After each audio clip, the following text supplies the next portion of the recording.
Breaking లో చూస్తున్నాం. Group 1 పోస్టులకు ఎంపికైన అభ్యర్థుల జాబితాను టీజీపీఎస్సీ ప్రకటించింది. అభ్యర్థులు ఎంపిక చేసుకున్న పోస్టుల ప్రాధాన్య క్రమం, ప్రధాన పరీక్షలో వచ్చిన మార్కుల మెరిట్, రిజర్వేషన్, రోస్టర్ ఆధారంగా ఆయా పోస్టులకు ఎంపికైన వారి వివరాలు వెల్లడించింది. మొత్తం 563 పోస్టుల్లో 562 పోస్టులకు అభ్యర్థులను ఎంపిక చేసినట్లు టీజీపీఎస్సీ చైర్మన్ బుర్రా వెంకటేశన్ తెలిపారు. మరి ఒక పోస్టును కోర్టు వివాదం నేపథ్యంలో విధేయుల్లో పెట్టినట్లుగా పేర్కొన్నారు. గ్రూప్ 1లో టాప్ 10 ర్యాంక్స్ సాధించిన అభ్యర్థులు ఆర్డీఓ పోస్టులకు ఎంపిక చేసుకున్నారని చెప్పారు.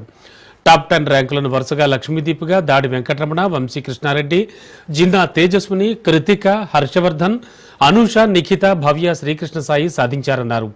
తుది ఎంపికలు హైకోర్టు తుది తీర్పునకు లోబడి ఉంటాయని ప్రకటించారు. హైకోర్టు సీజే ధర్మాసనం సింగిల్ జడ్జి ఇచ్చిన తీర్పును బుధవారం నిలిపివేయడంతో టీజీపీఎస్సీ ఫలితాల వెల్లడికి మార్గం సుగమమైంది.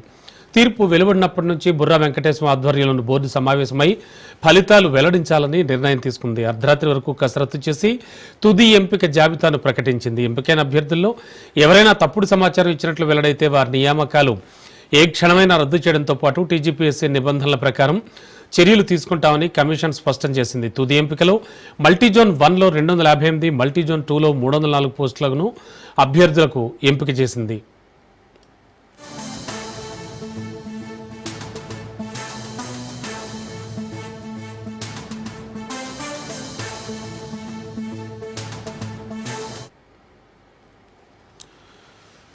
గ్రూప్ 1 ప్రధాన పరీక్షలో మొత్తం 900 మార్కులకు 550 మార్కులతో మల్టీజోన్ 2 కేటగిరీలో హైదరాబాద్ ఏఎస్రావు నగర్కు చెందిన లక్ష్మీదీపిక రాష్ట్రంలోనే టాపర్గా నిలిచారు. ఉస్మానియాలో వైద్య విద్య పూర్తి చేసిన ఆమె గ్రూప్ 1 ప్రధాన పరీక్షలో ఉత్తమ ప్రతిభ కనబరిచారు. తుది ఎంపికలో ఆమె ఆర్డీఓ పోస్టుకి ఎంపికయ్యారు. మల్టీజోన్ 1 కేటగిరీలో టాపర్గా నిలిచిన హన్మకొండ జిల్లాకు చెందిన తేజస్విని వ్రాత పరీక్షలో 532 మార్కులు సాధించారు. ప్రస్తుతం ఆమె మండల పంచాయతీ అధికారిగా విధులు నిర్వహిస్తున్నారు. ఇక తాజాగా తుది ఎంపికలో ఆమెకు ఆర్డీఓ పోస్ట్ లభించింది.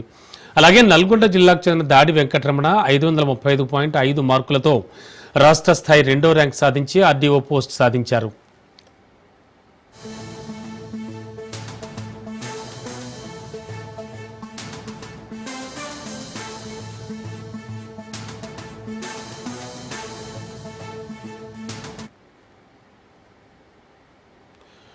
ఇక జనరల్ మెరిట్ ర్యాంక్ జాబితాలో తొలి 10 ర్యాంకుల్లో 6, టాప్ 50 ర్యాంక్స్లో 25 మంది, 100 ర్యాంకుల్లో 41 మంది మహిళలు ఉన్నారు. గ్రూప్ 1 ప్రధాన పరీక్షల్లో 500కు పైగా మార్కులు సాధించిన అభ్యర్థులు 52 మంది ఉన్నారు. టాప్ 3 ర్యాంకర్తో పాటు టాప్ 100లో 5 తెలంగాణ స్థానికేతర అభ్యర్థులు ప్రతిభ చాటారు. గ్రూప్ 1 ప్రధాన పరీక్షల్లో అభ్యర్థులు సాధించిన మార్కులతో టీజీపీఎస్సీ జనరల్ ర్యాంక్ జాబితా ప్రకటించింది. జీఆర్ఎల్లో మార్కులు, పోస్టుల సంఖ్య, రిజర్వేషన్ల ఆధారంగా ఈ నియామక ప్రక్రియలో కొత్త సంస్కరణలు అమలు చేస్తూ టీజీపీఎస్సీ 1:1 నిష్పత్తిలో అభ్యర్థుల ధృవీకరణ పత్రాల పరిశీలనను ఏప్రిల్ 16 నుంచి 22 వరకు చేపట్టింది. పరిశీలన సమయంలో అభ్యర్థుల నుంచి మరోసారి ఆప్షన్లు తీసుకుని ఆ ఆప్షన్ల ఆధారంగా తుది ఎంపికలు పూర్తి చేసింది. హైకోర్టు తాజా ఉత్తర్వుల నేపథ్యంలో ఫలితాలను వెల్లడించింది.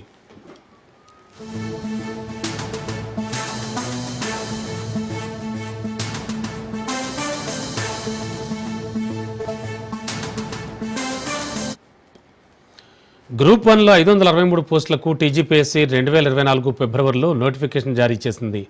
ప్రధాన పరీక్షలు 2024 అక్టోబర్ 21 నుంచి 27 వరకు జరిగాయి. మార్చి 30న ప్రధాన పరీక్షలో అన్ని పేపర్లకు హాజరైన 21,085 మంది అభ్యర్థుల మార్కులను ప్రకటించింది. వివిధ కారణాలతో కొందరు అభ్యర్థులు కోర్టును ఆశ్రయించారు. అభ్యర్థుల పిటిషన్లపై విచారణ ముగిసిన తర్వాత జవాబు పత్రాలు తిరిగి మూల్యాంకనం చేయాలని, లేకుంటే పరీక్షను మరోసారి నిర్వహించాలంటూ హైకోర్టు ఏకసభ్య ధర్మాసనం తీర్పు వెలువరించింది. ఈ తీర్పుపై కమిషన్ అప్పీల్ చేయగా సింగిల్ జడ్జి తీర్పు అమలును హైకోర్టు నిలిపివేసింది. దీంతో కమిషన్ తుది ఎంపిక ఫలితాలను వెల్లడించింది.